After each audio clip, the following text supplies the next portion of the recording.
दो तुगलक पढ़ लिए ना? एक क्या नाम था उसका? गयासुद्दीन था, लेकिन उसने क्या कर लिया था? गाजी बेग तुगलक। इसने क्यों अपने नाम के आगे गाजी लगाया? काफिरों का वध करने वाला। कौन काफिर था? खिलजियों के परिवार में एक चौथा हिंदू से मुसलमान बना था ना, जिसने कुछ महीने काम किया, कुछ नहीं, उसका कुछ हिस्ट्री नहीं है। गाजी बेग तुगलक था। लंबा ये भी नहीं टिका, 20 से 25, लेकिन किसकी तरफ ध्यान दिया? ये सबसे बड़ी बात है। इसके टाइम में दक्षिण भारत को अपना एरिया बना लिया। क्या अलाउद्दीन ने दक्षिण की तरफ काम किया था? उनके ऊपर अटैक करके टैक्स बांध के छोड़ दिए। इसने क्या किया? उनको अपने कब्जे में लो। याद करो 1323 में इसका बेटा, जिसका नाम था जौना खान, जौना खान या उसी को कह देते हैं जूना खान, इसकी हिस्ट्री पता है ना हमें? इसी को तुम मोहम्मद बिन तुगलक कहोगे। इसको भेजा, और याद करो इसने एक उड़ीसा की साइड अभियान किया था, एक तेलंगाना की साइड, और वो राजा क्या नाम था उसका? प्रताप रुद्र देव। अभी वो तो जिंदा ही है। उसको इसने अपने आधिपत्य में ले लिया। यानी क्या कर लिया उसने? इस दिल्ली सल्तनत के इस राजा के टाइम में क्या बढ़ा लिया? अपना टेरिटरी, अपना एरिया बढ़ा लिया। जैसे इससे पहले अलाउद्दीन ने एरिया नहीं बढ़ाया। अलाउद्दीन ने याद करो टैक्स, और उसने मेन चीज जो काम किया था वो सेना या फिर बाजार, दो काम मेन किए थे ना। साउथ से सेना का फायदा उठाया कि टैक्स बंधवा दिया, लेकिन उसकी टेरिटरी नहीं थी। प्रताप रुद्रदेव ने, याद है ना कैसे अपनी मूर्ति बना के फ्री हो गया। फिर उसने देवगिरी वाले को भी दोस्त बना लिया, उसको छत्र दिया था, पैसे दिए थे। अब आपकी दिल्ली सल्तनत की बेल्ट बढ़ते बढ़ते कहां तक आ गई? पेपर में आ जाए, दक्षिण भारत को दिल्ली सल्तनत का अंग किसके काल में बनाया गया? गयासुद्दीन तुगलक।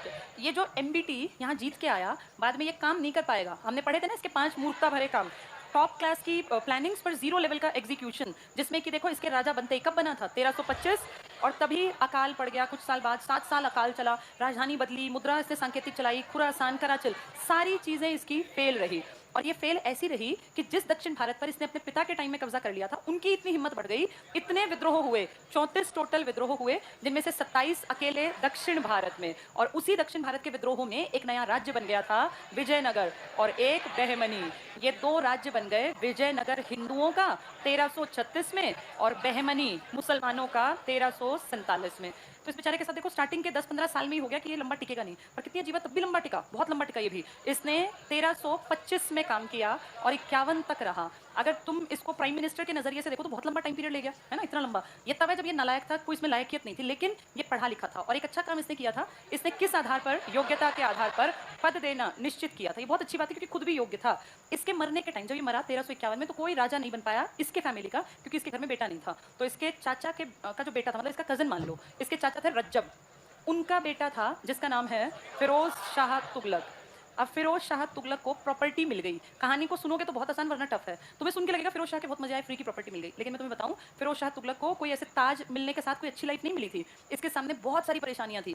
जब ये राजा बना तो राजा के टाइम में सबसे ज्यादा दुखी उस टाइम किसान थे। कारण हम जानते हैं, दुआब में कर वृद्धि, लोग दुखी थे। अब जैसे तुम्हारा पीएम बदल जाए मान लो 2024 में, तो भी तुम्हारी लाइफ पे ज्यादा असर नहीं आता। तुम्हारी लाइफ इससे प्रभावित है कि उसकी नीतियों ने हमें कैसे प्रभावित किया। अगर उसकी नीतियों से हम बेरोजगार रह गए, हमारे रोजगार छिन गए, या किसान दुखी हैं, तो फिर राजा का बेटा आए, चाचा आए, भतीजा, कोई फर्क नहीं पड़ता। लोगों के मन में एक नेगेटिव फीलिंग आ गई कि यार ये ठीक लोग नहीं है। तो इसके टाइम पर इसको नुकसान मिला कि किसान ऑलरेडी रुष्ट थे, इसके कजन से खफा थे, तो कहीं ना कहीं किसानों का गुस्सा इस पे भी निकलेगा, इस पे भी फूटेगा। पहला कारण। दूसरा कारण, इसका जो भाई था उसने किस आधार पे लोगों को पद दिए थे?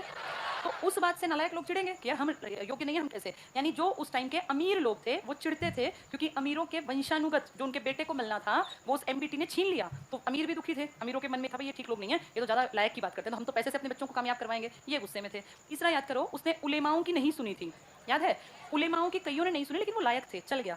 इससे पिछले वाले ने उलेमा की नहीं सुनी, अपनी मर्जी चलाई और फेलियर रहा। तो उलेमाओं को बोलने का मौका मिल गया ना कि और चला जा हमसे अलग। हमने कहा था शरीयत की बात मान ले, नहीं माना। तो उलेमा लोग भी इससे खफा थे। यानी अमीर भी दुखी है। किससे हो रहा है ये सब चीजें? किसके साथ हो रही है? एमबीटी। इसको तो ये मिल गई। जैसे प्रॉपर्टी का मालिक बना ना, तो मुश्किलों का भी मालिक यही बनेगा कि भाई जो बैठेगा उसी को दिक्कत आएगी। तो किसान रुष्ट है इससे, लेकिन उसका गुस्सा इन पे भी उतरेगा, क्योंकि ये तो अगला सीट पे आके बैठा। अमीर खुश नहीं है इससे, तो इसको नुकसान होगा। उलेमा कुछ नहीं है इससे, तो इसको नुकसान होगा। तो पहली चीज तो ये है कि अगर तुम्हें लगता हो कि इसको बहुत बढ़िया प्रॉपर्टी मिली, क्योंकि हम देखते हैं कि सबसे बड़ी प्रॉपर्टी दिल्ली सल्तनत में किसके टाइम में थी? एमबीटी। जैसे सबसे बड़ा भारत मुगलों के टाइम में औरंगजेब का था ना, ऐसे पेपर में आ गया सबसे बड़ी दिल्ली सल्तनत की प्रॉपर्टी किसके टाइम में थी? तो एमबीटी। 23 प्रांत थे, जिले अगर आज राज्य माने, आज आप कहते हैं हमारे 28 राज्य हैं, ऐसे इसके पास कितने प्रांत थे? 23, और बड़े बड़े प्रांत थे। दक्षिण भारत तक इसका राज था, लेकिन इसकी लायकियत में कोई कमी थी, ये संगठन नहीं रख पाया, ये कहीं उसको रोक के नहीं रख पाया, और उन सबका नुकसान आने वाले फिरोज को मिलना था। तो फिरोज ने सबसे ज्यादा समझदारी का काम किया। इसने कहा मैं प्रॉपर्टी नहीं बढ़ाता, प्रॉपर्टी बढ़ाने से तो मैं फंसूंगा, प्रॉपर्टी जितनी है मुझे मिल गई, बहुत अच्छी बात। मेरी पहली प्रॉब्लम है इनको खुश रखना। तो किसान रुष्ट हैं, तो इसने किसानों को खुश करने के लिए तुरंत राजा बनते ही ये बोला कि तुम्हारा जो तुम्हारे ऊपर ऋण चढ़ गया ना, वो मैं माफ करता हूँ।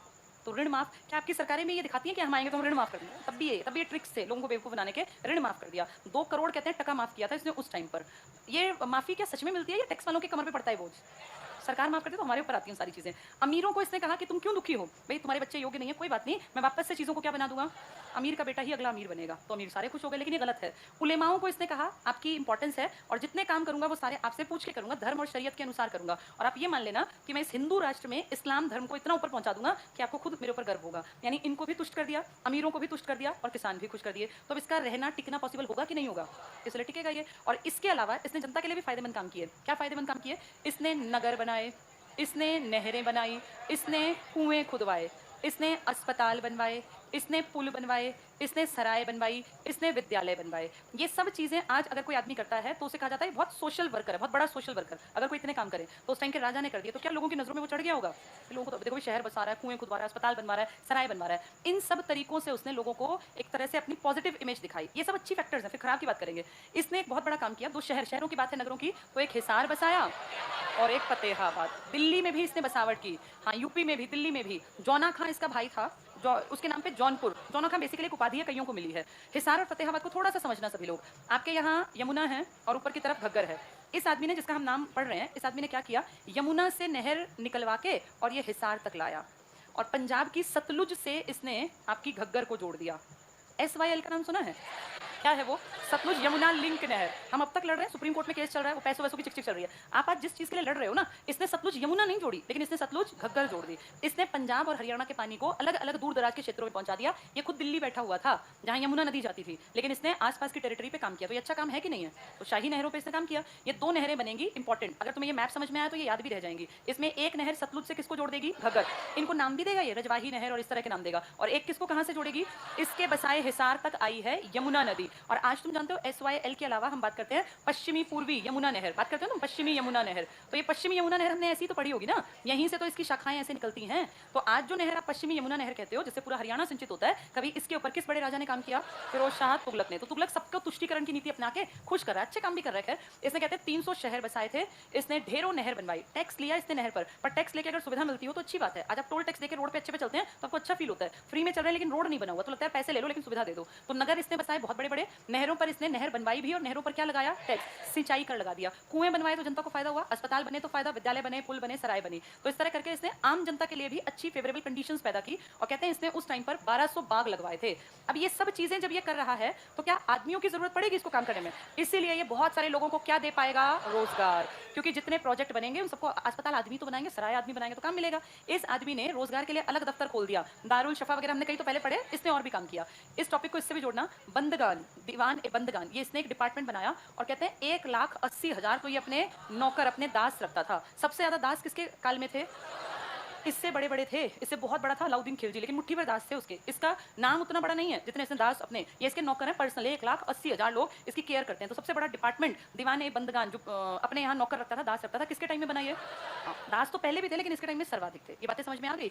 अब तुम्हारे दिमाग में जो इमेज बनी होगी वो ये बनी होगी कि ये आदमी बहुत पॉजिटिव है ना, सराय, कुएं, विद्यालय, नहरें, सब कुछ अच्छा कर रहा है। लेकिन इस आदमी में थोड़ा ना दिमाग ये कट्टर है, थोड़ा क्या बहुत कट्टर है। कुछ लोग कहते हैं कि जो आगे जाके औरंगजेब बना ना, ये उसका पूर्ववर्ती है। औरंगजेब क्यों जाना जाता है? कट्टरता के लिए, बहुत कट्टर आदमी था। ये भी ऐसा ही था। इसने गुस्से में आके गोहाना के यानी हरियाणा के मंदिर तुड़वाए थे। और सिर्फ हरियाणा के नहीं, ज्वाला का बहुत बड़ा मंदिर था, पार्वती का, आग लगवा दी, 1300 किताबें जलवा दी वहां। ऐसे इसने ढेरों, ये जो था ना अपना पुरी का जगन्नाथ की यात्रा है ना उड़ीसा में, उड़ीसा यहाँ गया और यहाँ जैन बहुत बड़ी धर्म की मूर्ति थी, जैन धर्म की, उठाकर पानी में गिरवा दी। फिर यहाँ के राजा ने हाथ जोड़े कि भाई हमें माफ कर दो, यहाँ ये पता नहीं क्या ऐसे उधम उतारेगा, तो उसने इसको माफी मांगी थी। तो उड़ीसा का जैन मंदिर तोड़ दिया, हरियाणा में आके हिंदू मंदिर तोड़े। यानी ये आदमी बहुत ज्यादा क्या था?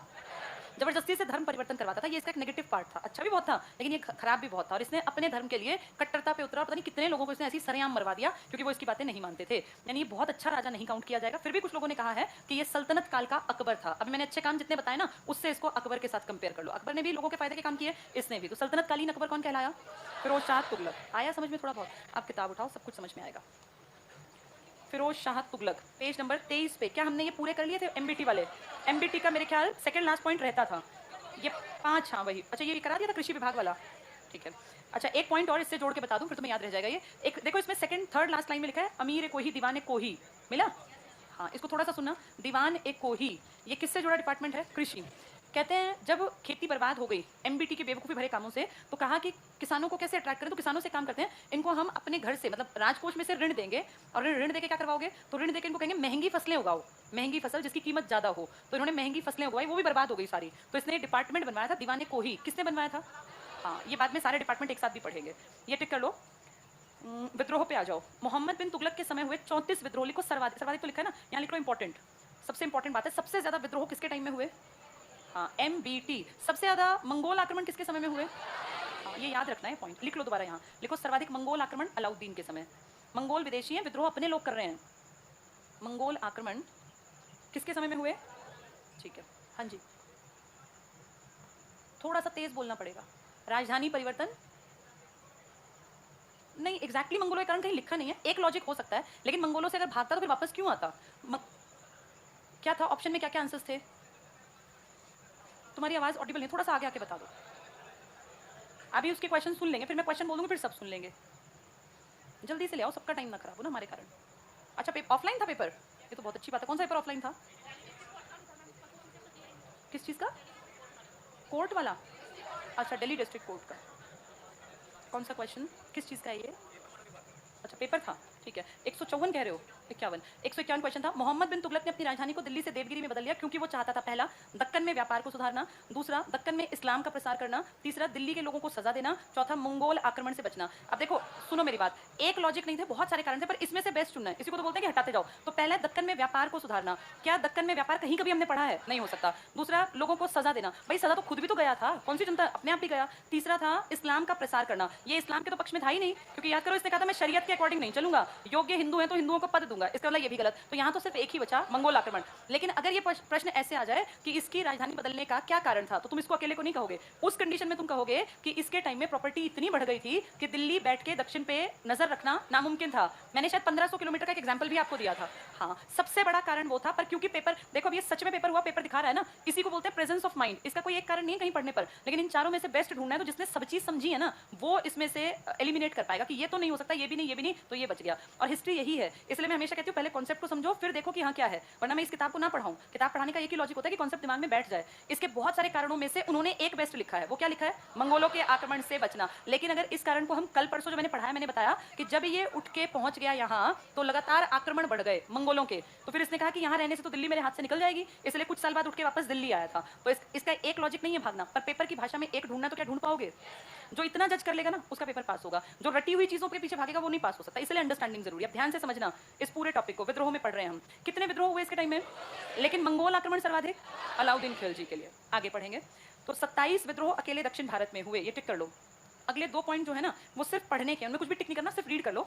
उसके काल में दक्षिण में, मुल्तान में और बंगाल में विद्रोह प्रमुख हुए। 1335 में माबर में विद्रोह से अमीरों द्वारा सुल्तान का खुला विरोध हुआ, और विद्रोह को दबाने के लिए जो सेना भेजी गई वो भी विद्रोहियों के साथ हो गई। तो सबसे ज्यादा विद्रोह किसके टाइम में हुए हैं?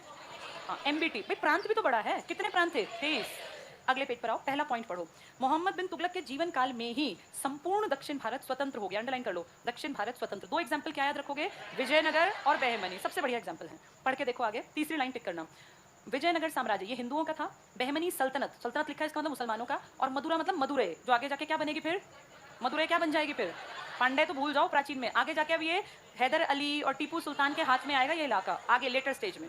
नेक्स्ट देखना, मोहम्मद बिन तुगलक ने मिस्र के अब्बासी खलीफा से स्वीकृति पत्र प्राप्त कर खुतबा जारी करवाया और सिक्कों में अपने नाम के स्थान पर खलीफाओं का नाम अंकित कराया। अभी तो हम पढ़ रहे थे कि इसने उलेमाओं की नहीं मानी, फिर जब ये फेल हुआ ना, जैसे बहुत लोग होते हैं भगवान को नहीं मानते, 2-4 बार फेल हो तो अंगूठी पहनेंगे भगवान का, एक माला ले लेंगे, यानी धीरे धीरे भगवान में भक्ति बढ़ गई। ऐसे इसके साथ हुआ, आया तो क्या बोला? योग्यता के आधार पर। फिर जब फेलियर रहे ना प्लान, फिर बोला उलेमाओं को आ जाओ, आप जैसा कहोगे वैसा ही काम करूंगा, यानी इसने पलड़ा बदल लिया अपना। अब देखें, खलीफाओं का नाम अंकित करवाया उसने अपने सिक्कों पर। अब सुल्तान जिल्ली अल्लाह, अंडरलाइन करना, कोई जिल्ले इलाही भी था ना, जिले इलाही कौन था? बलबन, इसके ऊपर लिखो जिले इलाही बलबन, एक जैसे हैं ये, जिले इलाही बलबन। और जिल्ली अल्लाह कौन है? एमबीटी, एक जैसे, दोनों का मतलब भी देखो, ईश्वर की छाया, क्या ऐसा ही उसने भी कहा था? ईश्वर का प्रतिबिंब, प्रतिबिंब और छाया एक ही चीज तो होती है, दोनों एक जैसे। ईश्वर सुल्तान का समर्थक है, ये अंकित करवाया। इसके बाद 2-3 पॉइंट छोड़ दो, चौथा पॉइंट, इनमें ये रीडिंग के पढ़ लेना घर। 5वें पॉइंट को टिक करना, नस्ल और वर्ग भेद, इसको अंडरलाइन करो। नस्ल और वर्ग भेद के स्थान पर योग्यता के आधार पर अधिकारियों की नियुक्ति करने की नीति। तो किसने नस्ल, तुर्क, गैर तुर्क का नहीं ध्यान किया? एमबीटी। किस आधार पर लगाए लो? योग्यता के। इस बात से कौन कौन चिड़े? उलेमा और अमीर, क्योंकि आधे अमीर नालायक थे, उनकी औलाद भी नालायक थी, और उलेमा धर्म वाले थे। हाँ जी, हाँ लेकिन कम, उतने बड़े नहीं। इसने तो बिल्कुल खुल के कहा कि हिंदू है तो भी मैं अपने नायब जगह की जगह बैठा दूंगा। ये बड़े लेवल पे उस काम को कर रहा है, उसने थोड़े थोड़े पद दिए। अलाउद्दीन ज्यादा फेवर करता था अपने धर्म का, इसने खुल के कहा जो अच्छा है जो लायक है वो आओ, चाहे वो हिंदू ही क्यों ना हो। ये अगर दोनों पूछे तो इसके साथ जाना। नेक्स्ट देखो, इसके बाद 2 पॉइंट छोड़ दो, तीसरे पे आ जाओ। जैन परंपराओं के अनुसार उसने जैन विद्वान जिन प्रभा सूरी, प्रभु लिखा प्रभा कर लो, जिन प्रभा सूरी और राजशेखर का स्वागत किया। अब देखना जरा, है तो इस्लाम धर्म का लेकिन किसका स्वागत कर रहा है? जैन का। क्या इसने हिंदुओं को भी पद दिए हैं? बिल्कुल। इससे पता चलता है कि कट्टर मुसलमान नहीं था। इसके बाद 1 पॉइंट छोड़ो, अगला पॉइंट टिक करना। मोहम्मद बिन तुगलक के समय में बंगाल पूर्ण रूप से दिल्ली सल्तनत से आजाद हो गया। ये अंडरस्टैंडिंग है। अब सबसे ज्यादा प्रांत भी किसके हैं? इसी के। और इसके टाइम में 3 अलग हो गए। कौन कौन? विजयनगर, बहमनी और बंगाल। यानी इसके देखते देखते इसकी प्रॉपर्टी घटती भी गई, बढ़ी भी इसके टाइम पर। इसके पिताजी ने तो साउथ तक बेल्ट बनाई, इसके टाइम में आजाद हो गया। ये टिक कर लो। अगला पॉइंट भी पढ़ना, सांकेतिक मुद्रा का प्रचलन मुख्यतः मंगोलों की ही देन है। क्या ये मंगोल तुम्हारे यहाँ के बसे हुए हैं? क्यों? मंगोलपुरी, जलालुद्दीन खिलजी, 4000 मुसलमान, याद तो है हमें, ये वही है। ये अगला पॉइंट टिक करना, दिल्ली सुल्तानों में वो पहला सुल्तान था जो हिंदुओं के त्योहारों मुख्यतः होली में भी भाग लेता था। तो अब तुम्हारी समझ में ये आ गया होगा कि ना इसने हिंदुओं को अलग माना, ना मुसलमानों को, और ना जैनियों को। कौन से 2 नाम लिए अभी जैनियों के? एक बड़ा, हाँ, जिन प्रभा सूरी, बहुत बड़ा नाम है वो। हिंदू, इसने क्या कहा? जो योग्य है किसी भी धर्म को मेरे लिए बराबर है वो। नेक्स्ट पॉइंट पढ़ना, अगले पॉइंट में पढ़ लो बस। नगर कोट पर आक्रमण के अवसर पर उसने, अंडरलाइन करो, ज्वालामुखी के देवी मंदिर को नष्ट नहीं किया, लेकिन जब फिरोज शाह तुगलक बनेगा राजा तो क्या करेगा? मंदिर तोड़ेगा, किताबों को भी जला देगा कि ये धर्म ही ना चले। और तो और ये जो फिरोज शाह है ना, ये कहेगा कोई भी हिंदू मंदिर की, ये जो है जैन और बौद्ध, इनकी मरम्मत नहीं करेगा। निर्माण तो छोड़ दो, निर्माण तो भूल जाओ, ये कह दिया मरम्मत भी नहीं करनी, क्योंकि कोई भी बिल्डिंग 5-10 साल, 20 साल, 50 साल में खराब हो जाती है। टाइम टू टाइम उनकी मरम्मत करनी पड़ती है। अपने घर को ही देख लो, अगर तुमने घर अभी 5-10 साल पहले बनाया तो उसमें देखो कहीं कहीं पे अपने आप उसका पेंट गिरने लग गया, पपड़ी आ गई, पानी लीक होना, ये नॉर्मल है।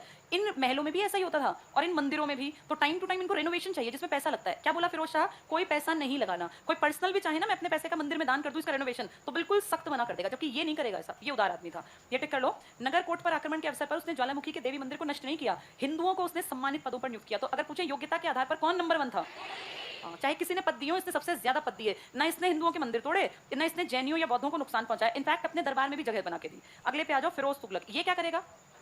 ये मंदिर तोड़ेगा, उनकी रेनोवेशन नहीं होने देगा और किताबें जलवाएगा। लेकिन दूसरी तरफ अच्छे काम क्या करेगा? सराय बनवाएगा, शहर बनवाएगा, अस्पताल बनवाएगा, स्कूल बनवाएगा, पुल बनवाएगा। इसलिए क्या कहते हैं सल्तनत काल का अकबर। लेकिन उलेमाओं की सुनेगा तो हिंदू धर्म का नुकसान करेगा। पहला पॉइंट देखो, 1351 में मोहम्मद बिन तुगलक की मृत्यु के बाद उसका चचेरा भाई फिरोज शाह तुगलक दिल्ली की गद्दी पर बैठा। जहां लिखा है ना मोहम्मद बिन तुगलक, लिख लो कोई पुत्र नहीं था, इसलिए प्रॉपर्टीज के चाचा के बेटे को मिल गई। कोई पुत्र नहीं। फिरोज शाह तुगलक के नीचे लिखो रज्जब का पुत्र था ये, उसके चाचा का नाम है ये एमबीटी का, रज्जब का पुत्र।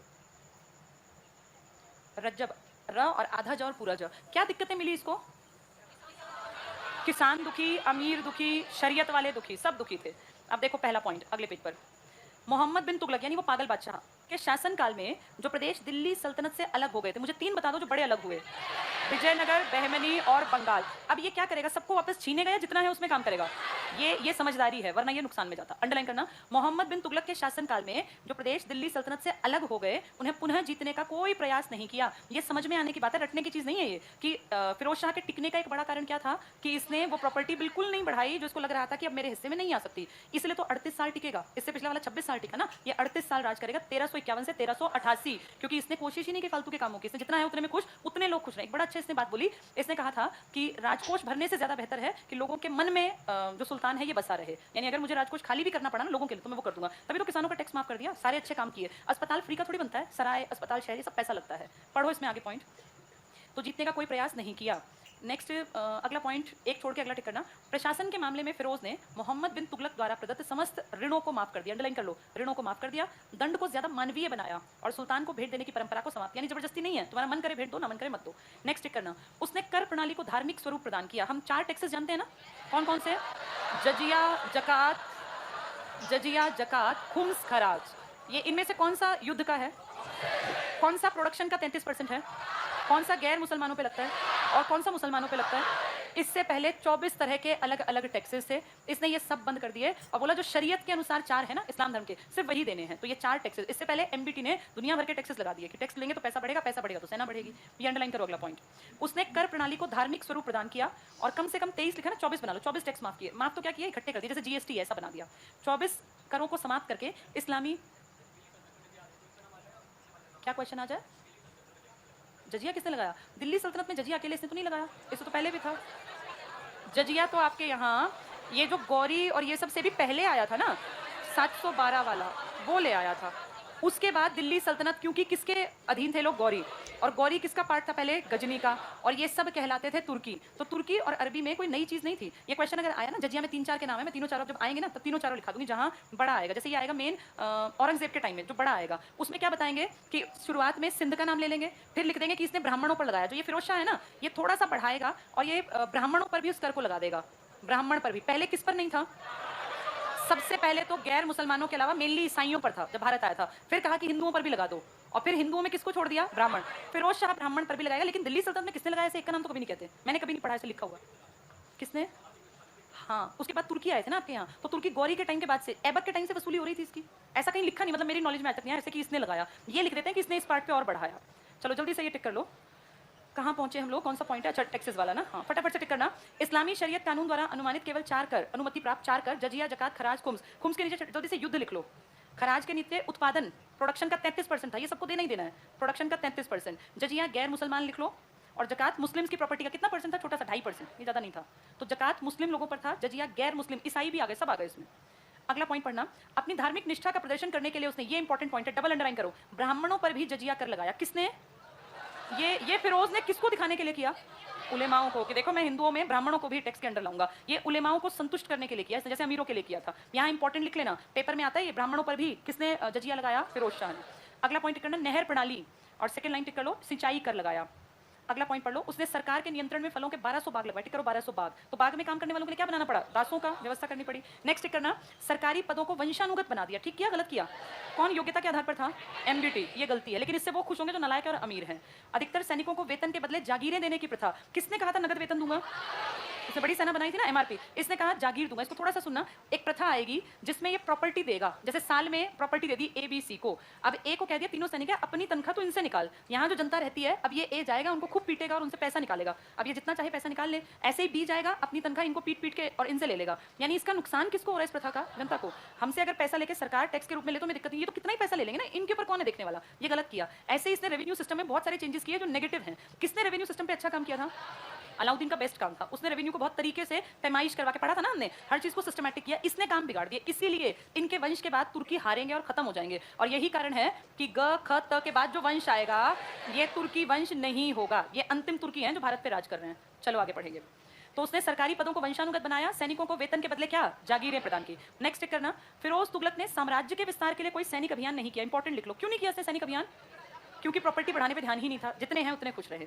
अगला टिक करो, उसने प्रसिद्ध नगर बसाए, हिसार, फिरोजा, जौनपुर, दिल्ली में फिरोजाबाद। जौनपुर की स्थापना अपने भाई जौना खान, जूना खान की स्मृति में। अगला भी टिक करना, फिरोज ने सिक्कों पर अपना और अपने पुत्र या उत्तराधिकारी फतेह खां का नाम खुदवाया। इसका बेटा ना फतेह, इसलिए हमने वो शहर बसाया था। अगला पॉइंट पढ़ो, उलेमाओं का पक्ष प्राप्त करने के लिए उसने, अंडरलाइन करो जल्दी से, जगन्नाथ मंदिर कहाँ का? उड़ीसा, पुरी को हानि पहुंचाई और ज्वालामुखी मंदिर से संस्कृत के कुछ पुराने दस्तावेज दिल्ली ले आया। देखा कितने चालाक है, वहां के दस्तावेज उठा के दिल्ली और फिर अपनी फारसी भाषा में बदलवाएगा। यहाँ लिख लो, फारसी में अनुवाद करवाया। ठीक है, चलो बस वो बोल रहे हैं आज क्लास इतनी ही हो सकती है। चलो बाकी कल पढ़ेंगे फिर इसके आधे काम। हाँ जी, क्या नहीं है?